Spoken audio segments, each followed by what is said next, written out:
जय Hind. Last class में हम लोग तंत्रिकीय नियंत्रण एवं समन्वय जो है उसको समाप्त किए थे। आज से जो हम लोग को पढ़ना है वो रासायनिक नियंत्रण एवं समन्वय पढ़ना है। हम आपको बताए थे कि जीवों में विभिन्न क्रियाओं का नियंत्रण जो होता है वो दो प्रकार से होता है। एक तो तंत्रिका तंत्र के द्वारा होता है और दूसरा जो होता है वो एक विशेष प्रकार के रसायन हार्मोन के द्वारा होता है। तो हार्मोन के द्वारा हमारे शरीर में विभिन्न क्रियाओं का नियंत्रण कैसे होता है, कौन कौन से हार्मोन जो हैं वो किस तरह से कार्य करते हैं, उन्हीं के बारे में हम लोग को क्या करना है, आज से पढ़ना है। तो हेडिंग डालेंगे हम लोग रासायनिक नियंत्रण एवं समन्वय। रासायनिक नियंत्रण एवं समन्वय। और इसमें पहला हेडिंग जो आएगा तो इसमें लिख सकते हैं कि शारीरिक क्रियाओं का नियंत्रण जो होता है वो किसके द्वारा होता है, हार्मोन के द्वारा होता है। और बाद में हार्मोन हम लोग पढ़ेंगे। इसमें लिखेंगे कि जंतुओं में या कह सकते हैं कि इसमें विभिन्न प्रकार के शारीरिक क्रियाओं का नियंत्रण हार्मोन के द्वारा होता है। रासायनिक नियंत्रण में किसके द्वारा शारीरिक क्रियाओं का नियंत्रण होगा, तो हार्मोन के द्वारा होता है। अब बात आता है कि ये हार्मोन क्या होता है। तो अगर हार्मोन समझना है तो सीधा सा मतलब है हार्मोन हमारे शरीर में कई छोटे छोटे या कई विशेष प्रकार के ऐसे ग्रंथि होते हैं और उन ग्रंथियों से क्या होता है, जो रासायनिक पदार्थ स्रावित होता है उसी रासायनिक पदार्थ को हम लोग क्या कहते हैं, हार्मोन कहते हैं। या इसका स्टैंडर्ड डेफिनेशन देखें तो हार्मोन जो होता है वो शरीर में सूक्ष्म मात्रा में उत्पन्न होने वाला अपोषक पदार्थ है। सूक्ष्म मात्रा में उत्पन्न होता है और अपोषक पदार्थ का मतलब होता है जिनसे किसी भी प्रकार के पोषक तत्वों की प्राप्ति नहीं होती है। और ये जो है वो एक कोशिका से दूसरे कोशिका में क्या करता है, सूचनाओं को पहुंचाने का काम करता है। इसलिए इसको हम लोग बोलते हैं कि ये अंतराकोशिकीय क्या होता है, संदेशवाहक होता है। तो अगर इसका डेफिनेशन हम लोग बनाएं तो हार्मोन क्या होगा, हार्मोन सूक्ष्म मात्रा में उत्पन्न होने वाला अपोषक रसायन है जो अंतरकोशिकीय या अंतराकोशिकीय संदेशवाहक का क्या करता है, कार्य करता है।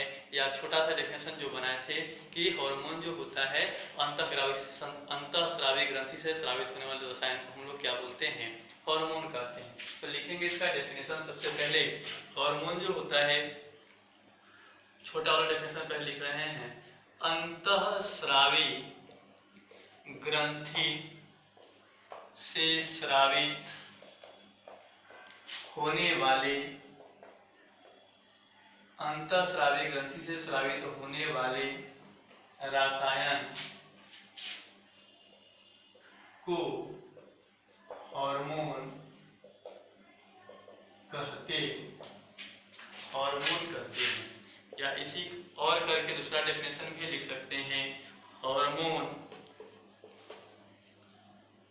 सूक्ष्म मात्रा में, अल्प मात्रा भी लिख सकते हैं, सूक्ष्म मात्रा में स्रावित अपोषक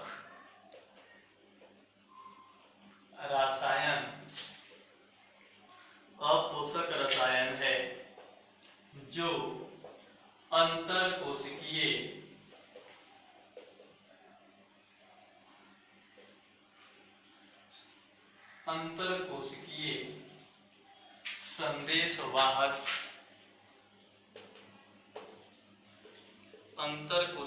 संदेशवाहक का कार्य करता है।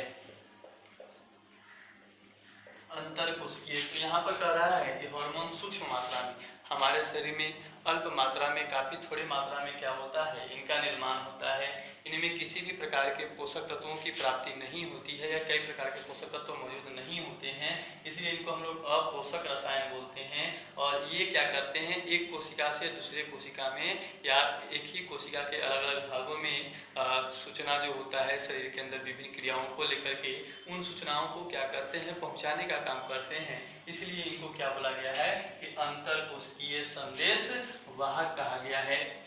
ये है हार्मोन। अब ये हार्मोन जो है वो कहाँ से स्रावित होता है, अंतःस्रावी ग्रंथि से स्रावित होता है। तो ये अंतःस्रावी ग्रंथि क्या होता है, तो नेक्स्ट हेडिंग जानेंगे हम लोग अंतःस्रावी ग्रंथि। अंतःस्रावी ग्रंथि, अंतःस्रावी ग्रंथि जो होता है इसको हम लोग इंग्लिश में इंडोक्राइन ग्लैंड कहते हैं। Endocrine gland. अब अगर इसका डेफिनेशन बात करें तो शरीर में मौजूद ऐसे ग्रंथि जिनसे क्या होता है, हार्मोन स्रावित होता है, ऐसे ग्रंथि को हम लोग क्या कहेंगे, अंतःस्रावी ग्रंथि, या हार्मोन स्रावित करने वाले ग्रंथि क्या कहलाते हैं, अंतःस्रावी ग्रंथि कहलाते हैं। जिसमें लिख सकते हैं कि हार्मोन्स ऐसे ग्रंथि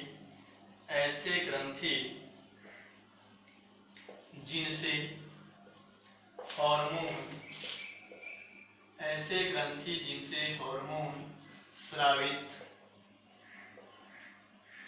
होता है, ऐसे ग्रंथि जिनसे हार्मोन स्रावित होता है उसे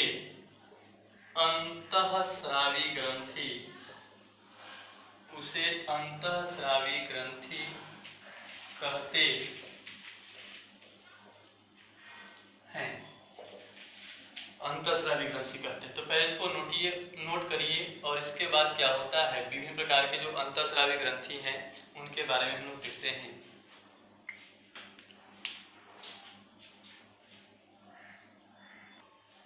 अब देखते हैं कि कौन कौन से अंतःस्रावी ग्रंथि हैं। तो यहाँ लिख सकते हैं अंतःस्रावी ग्रंथि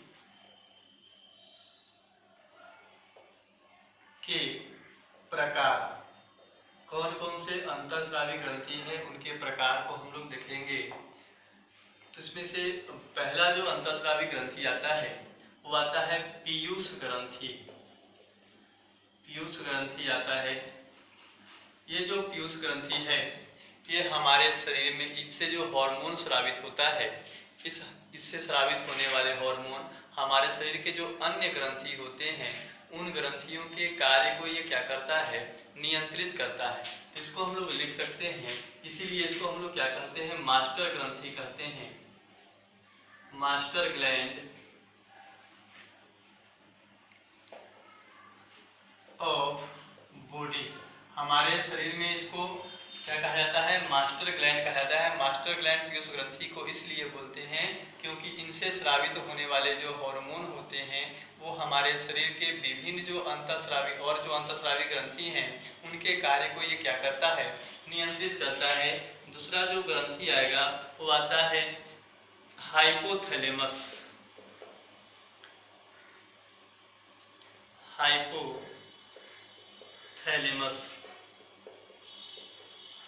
हाइपोथैलेमस जो होता है ये किसको नियंत्रित करता है, पीयूष ग्रंथि के स्राव को नियंत्रित करता है। हाइपोथैलेमस पीयूष ग्रंथि बाकी जितने भी ग्रंथि हैं उन सबके कार्य को नियंत्रित करेगा, और इस पीयूष ग्रंथि के कार्य को नियंत्रित करने का जो काम करता है वो कौन करता है, हाइपोथैलेमस करता है। इसलिए इसको बोलते हैं मास्टर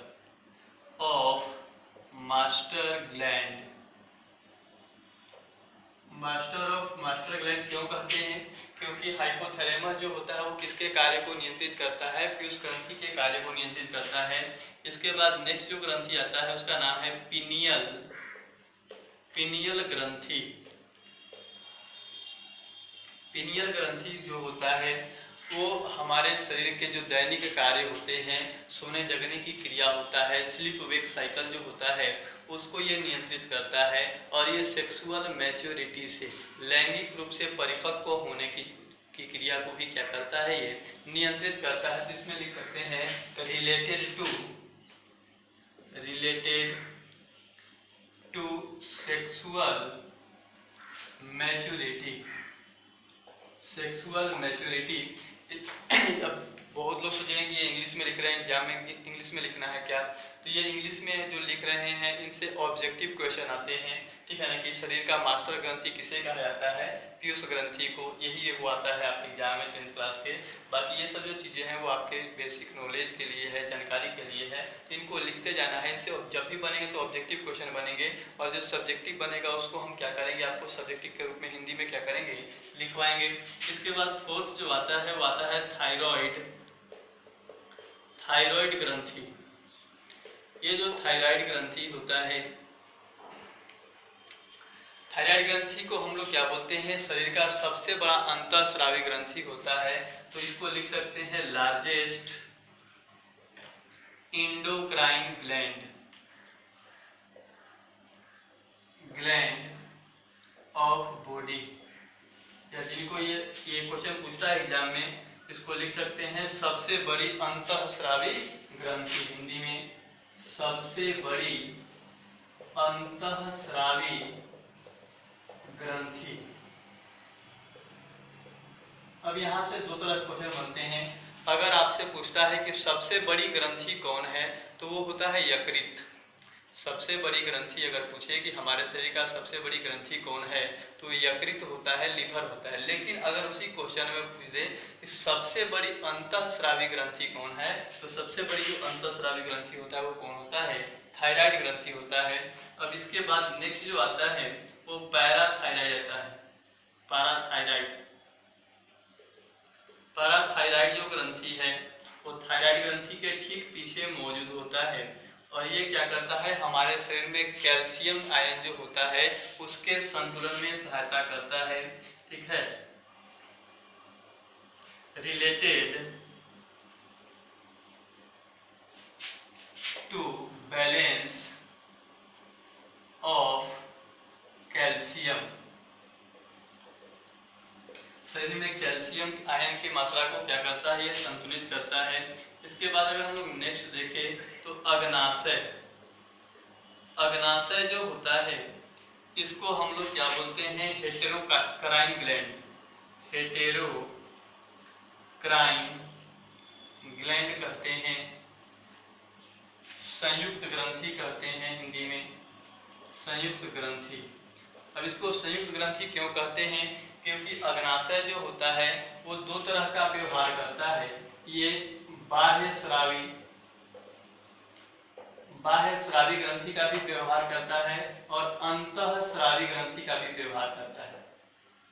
बाह्य श्रावी ग्रंथि में ये क्या करता है, पाचक रस स्रावित करता है, भोजन को पचाने वाले रस हम लोग पढ़ चुके हैं, अग्नाशयी रस, उसको स्रावित करता है। और अंतःस्रावी ग्रंथि वाला जो भाग है वो हार्मोन स्रावित करता है। तो ये जो अग्नाशय है ये दोनों प्रकार के ग्रंथियों का काम कर रहा है, पाचक रस को स्रावित करने वाले बाह्य श्रावी ग्रंथि का भी काम कर रहा है, और हार्मोन स्रावित करने वाले अंतःस्रावी ग्रंथि का भी कार्य कर रहा है। इसलिए अग्नाशय को क्या कहा जाता है, हेटेरोक्राइन ग्लैंड या संयुक्त ग्रंथि कहा जाता है। इसके बाद अगर हम लोग देखें, जहाँ जहाँ हिंदी में लिख रहे हैं वो एग्जाम में क्वेश्चन आते हैं, ध्यान रखिएगा। इसके बाद 7 नंबर पर अगर हम लोग देखें तो आता है आपका एड्रीनल ग्रंथि, एड्रीनल ग्रंथि। और ये जो एड्रीनल ग्रंथि होता है वो हम लोगों के किडनी के ऊपर, किडनी जो है वो इस प्रकार से आपको बताया था, और इस किडनी के ऊपर इस प्रकार से त्रिभुजाकार रचना होता है, इस त्रिभुजाकार रचना को ही हम लोग क्या बोलते हैं, एड्रीनल ग्रंथि बोलते हैं। और ये जो एड्रीनल ग्रंथि है इससे क्या होता है, ये आपके इमरजेंसी के कंडीशन में, जब आप आपातकालीन स्थिति में होते हैं, जब आप डर की स्थिति में होते हैं, भय की स्थिति में होते हैं, तनाव की स्थिति में होते हैं, उस दौरान क्या होता है, इस एड्रीनल ग्रंथि से हार्मोन स्रावित होता है। तो इसलिए उस इमरजेंसी कंडीशन में यहाँ से हार्मोन स्रावित हो रहा है, इसलिए इससे स्रावित होने वाले हार्मोन को हम लोग क्या कहते हैं, इमरजेंसी हार्मोन कहते हैं। इमरजेंसी हार्मोन या आपातकालीन हार्मोन, आपातकालीन हार्मोन। अब अगर आपातकालीन स्थिति है तो उस दौरान या तो आप उस आपातकालीन स्थिति से लड़िएगा या वहां से क्या हो जाइएगा, भाग जाइएगा, ज़्यादा चांस है भाग जाइए। जैसे मान लीजिए कुत्ता है, कुत्ता आपके दौड़ा रहा है, अब कुत्ता जो है वो भौंक रहा है तो उस समय आपको डर लगेगा, ठीक है। अब डर लगेगा तो या तो आप कुत्ता से लड़िएगा या वहाँ से क्या करिएगा, भाग जाइएगा। तो यहाँ पर ये हार्मोन जो होता है वो आपको लड़ने के लिए, भागने के लिए क्या करता है, प्रेरित करता है, इसलिए इसको फाइट और फ्लाइट हार्मोन के नाम से भी जानते हैं। कॉमा लगा कर लिखेंगे फाइट और फ्लाइट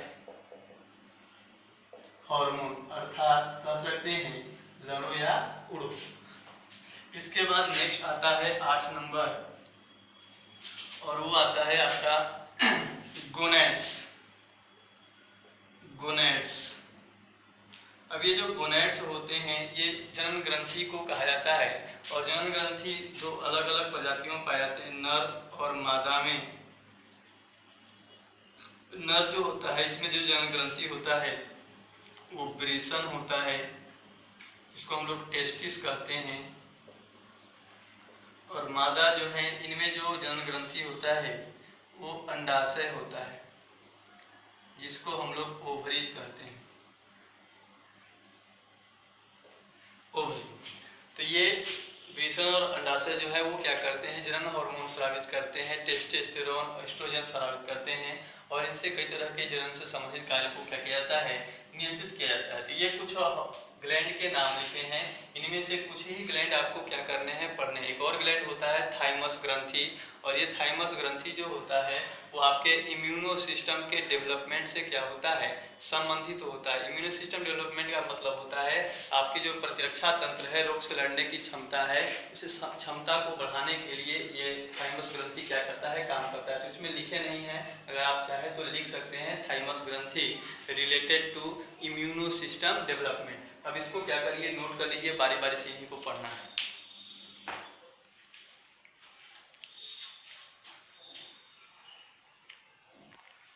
अब बारी बारी से उनको पढ़ेंगे। सबसे पहला हेडिंग आएगा पीयूष ग्रंथि। पीयूष ग्रंथि, अब ये जो पीयूष ग्रंथि है इसको ये क्या है, तो पीयूष ग्रंथि जो होता है इसके बारे में लिखेंगे पीयूष, उसके बाद समझाएंगे हम आपको। पीयूष ग्रंथि सेफेनॉइड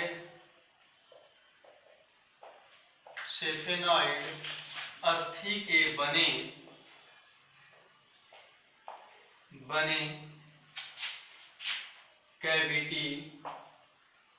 कैविटी का मतलब होता है, बताएंगे क्या होता है कैविटी। सेफेनॉइड अस्थि के बने कैविटी सेला टर्सिका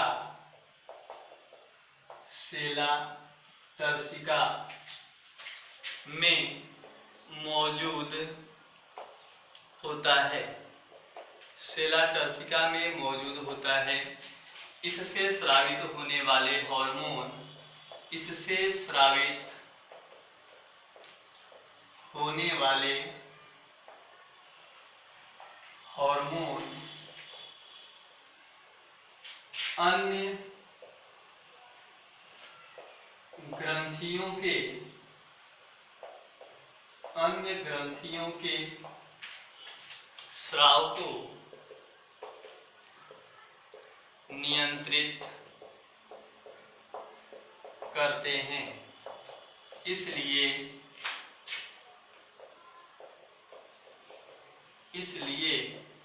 इसे मास्टर ग्रंथि कहा जाता है। इसलिए इसे मास्टर ग्रंथि कहा जाता है। तो कह रहा है कि पीयूष ग्रंथि जो है, पीयूष ग्रंथि सेफेनॉइड अस्थि एक बोन है हम लोगों के ब्रेन के पास, ठीक है, और ये फेसियल बोन होता है, और इस फेसियल बोन में सेफेनॉइड अस्थि के एक कैविटी होता है, खाली स्थान होता है, जिसको हम लोग क्या बोलते हैं, सेला टर्सिका कहते हैं, और उसी कैविटी में क्या होता है, ये मौजूद होता है। कह रहा है कि पीयूष ग्रंथि जो है इससे स्रावित होने वाले हार्मोन जो है वो हमारे शरीर में मौजूद अन्य ग्रंथियों के स्राव को क्या करते हैं, नियंत्रित करते हैं। अर्थात कहने का मतलब पीयूष ग्रंथि मैसेज भेजेगा कि हार्मोन स्रावित करिए तो वो हार्मोन स्रावित करेंगे, और ये कहेगा कि हार्मोन स्रावित मत करिए तो वो हार्मोन स्रावित नहीं करेंगे। अर्थात ये क्या करता है कि उनकी क्रियाओं को नियंत्रित करता है। इसीलिए पीयूष ग्रंथि को हम लोग क्या कहते हैं, मास्टर ग्रंथि कहते हैं। अब ये जो पीयूष ग्रंथि होता है इसके मुख्य रूप से कितने भाग होते हैं, 2 भाग होते हैं। ऐसे 3 भाग होते हैं, लेकिन तीसरा भाग जो होता है वो क्या होता है मनुष्य में उस तरह से डेवलप नहीं होता है।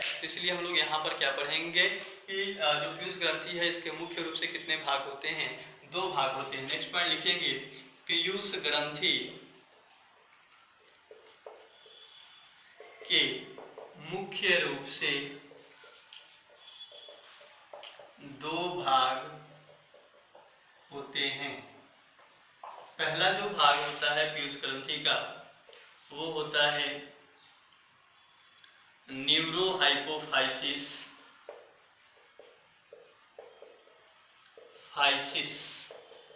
न्यूरोहाइपोफाइसिस या इसको बोलते हैं पश्च पीयूष ग्रंथि या उसका एक और नाम क्या होता है न्यूरोहाइपोफाइसिस। दूसरा जो भाग होता है वो होता है एडिनोहाइपोफाइसिस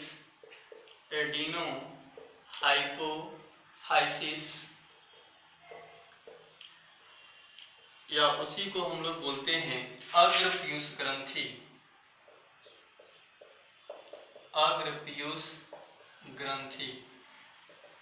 ठीक है, इसको ऊपर नीचे कर लीजिएगा चाहे तो, ऐसे कोई दिक्कत नहीं है। अग्र पीयूष ग्रंथि ऊपर कर लीजिएगा, इसको बी वाले को ए में और ए वाले को डी में। ठीक है, ऐसे अच्छा लगेगा। तो ये इसको क्या करिए, नोट करिए और बारी बारी से इनको हम लोग पढ़ेंगे डायग्राम से।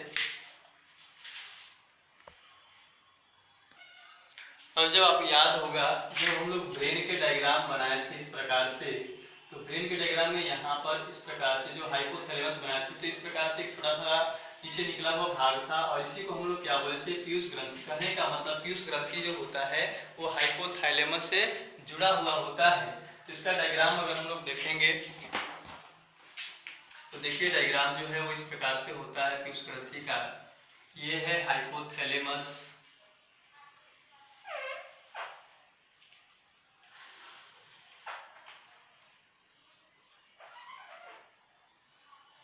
ये आपका हाइपोथैलेमस है, लिख सकते हैं हाइपोथैलेमस। और इसी हाइपोथैलेमस से क्या होता है, नीचे की ओर इस प्रकार से ग्रंथि जुड़ा हुआ होता है ये। और ये जो ग्रंथि जो हाइपोथैलेमस के ठीक नीचे जुड़ा हुआ है, इस ग्रंथि को ही हम लोग क्या बोलते हैं, पीयूष ग्रंथि कहते हैं।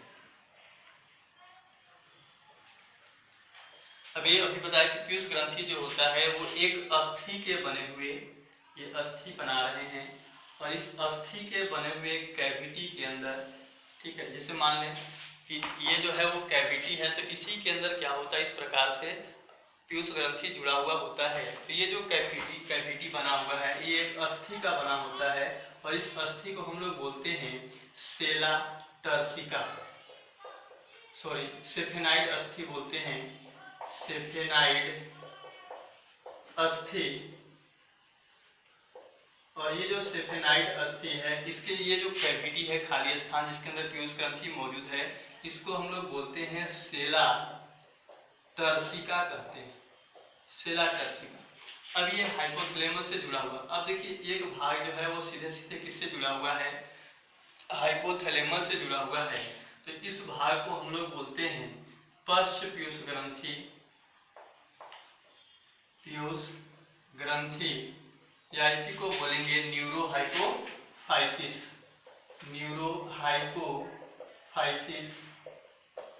अब ये जो पश्च पीयूष ग्रंथि या न्यूरोहाइपोफाइसिस है, यहाँ से दो हार्मोन स्रावित होते हैं। एक हार्मोन जो होता है उसका नाम है ऑक्सीटोसिन, और दूसरा जो हार्मोन स्रावित होता है यहाँ से, उस हार्मोन का नाम है ADH, और इस ADH का पूरा नाम होता है एंटी डायूरेटिक हार्मोन। इधर वाला जो भाग पीयूष ग्रंथि का जो हाइपोथैलेमस से डायरेक्टली नहीं जुड़ा हुआ है, इस भाग को हम लोग बोलते हैं अग्र पीयूष ग्रंथि या एडिनोहाइपोफाइसिस।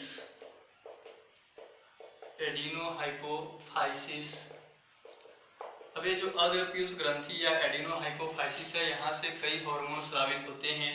उसमें से पहला जो हार्मोन होता है उसको बोलते हैं ग्रोथ हार्मोन GH, इसको हम लोग शॉर्ट पूरा वृद्धि हार्मोन के नाम से जानते हैं हार्मोन। सेकेंड जो होता है यहाँ से वो स्रावित होता है PRL, जिसको हम लोग प्रोलैक्टिन कहते हैं, प्रोलैक्टिन। थर्ड जो हार्मोन स्रावित होता है वो होता है LH। नेक्स्ट जो होता है वो FSH होता है। इसी प्रकार से और कई हार्मोन क्या होते हैं यहाँ से स्रावित होते हैं, और उन सब का जो कार्य होता है वो भी क्या होता है, अलग अलग होता है। तो उसको हम लोग जब पढ़ेंगे इसके बारे में उसको क्या क्या करेंगे देख लेंगे। अब देखिए ये बीच वाला जो भाग है, सेंटर वाला भाग है, इस बीच वाले भाग को हम लोग बोलते हैं मध्य पीयूष ग्रंथि, मध्य पीयूष ग्रंथि। और ये जो मध्य पीयूष ग्रंथि होता है यहाँ से एक हार्मोन स्रावित होता है और जिसका नाम है MSH, melanocyte stimulating hormone. MSH जो होता है इसका पूरा नाम है मेलेनोसाइट स्टिमुलेटिंग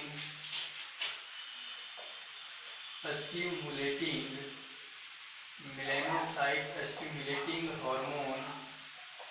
और ये जो हार्मोन है वो छोटे वर्ग के जो जंतु होते हैं उनके अंदर ये क्या करता है, पिगमेंटेशन में, कलर चेंज में, मेटाप्रोसिस में क्या करता है, सहायता करता है। तो ये जो डायग्राम है इसको आप क्या करिए बना लीजिए, इसके बाद बारी बारी से इनके कार्य देखते हैं।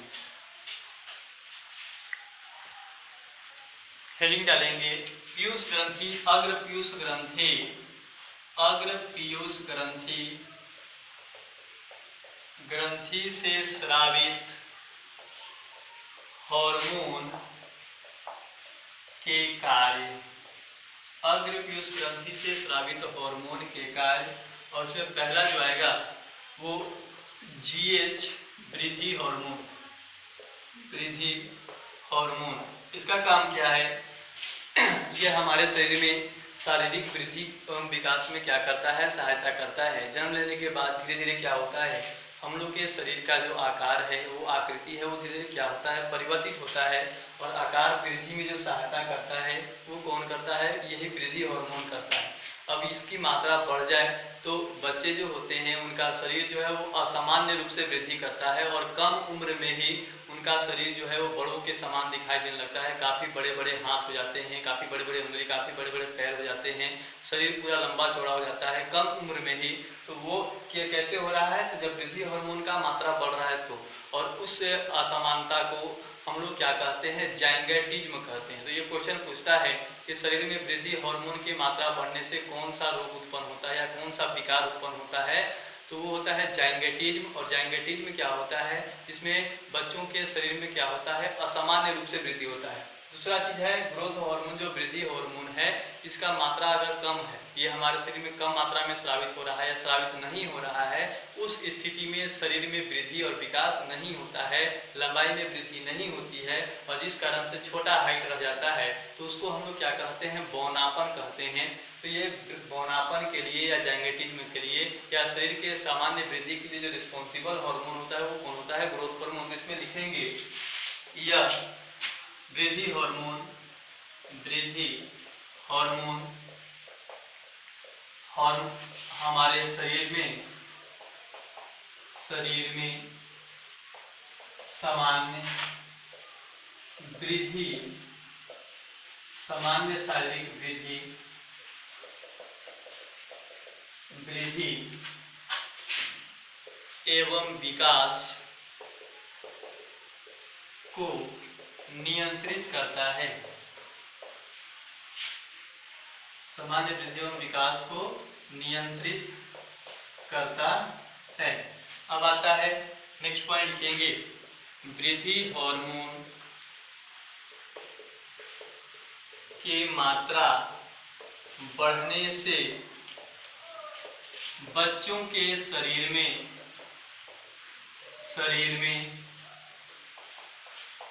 असामान्य वृद्धि होती है, असामान्य वृद्धि होती है, जिससे हाथों एवं पैरों की अस्थियां, हाथों एवं पैरों की अस्थियां लंबी एवं चौड़ी हो जाती है। हाथों की अस्थियां लंबी एवं चौड़ी हो जाती है। इसे हम लोग क्या कहते हैं, जाइंगेटिज्म कहते हैं। इसको हम लोग क्या बोलेंगे, जाइंगेटिज्म बोलते हैं। इसी में लिख सकते हैं इसे या जिसे, इसे नहीं, जिसे जाइंगेटिज्म, जिसे जाइंगेटिज्म कहते हैं।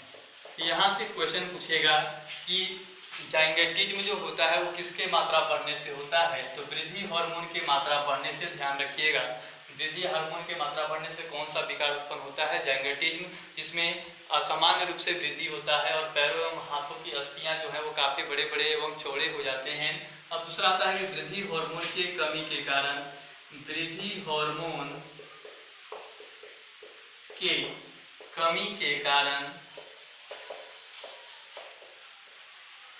बच्चों में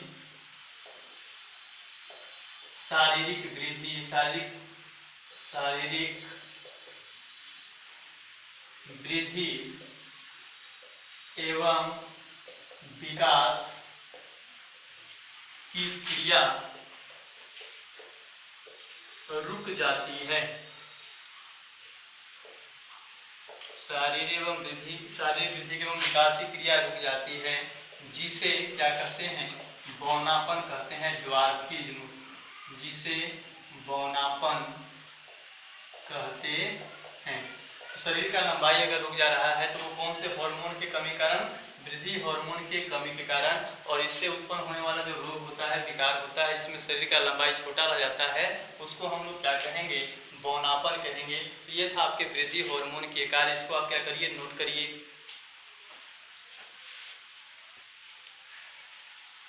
पीयूष ग्रंथि से स्रावित अन्य हार्मोन जो हैं उनके कार्यों के बारे में हम लोग अगले क्लास में पढ़ेंगे। आज के लिए इतना ही, धन्यवाद।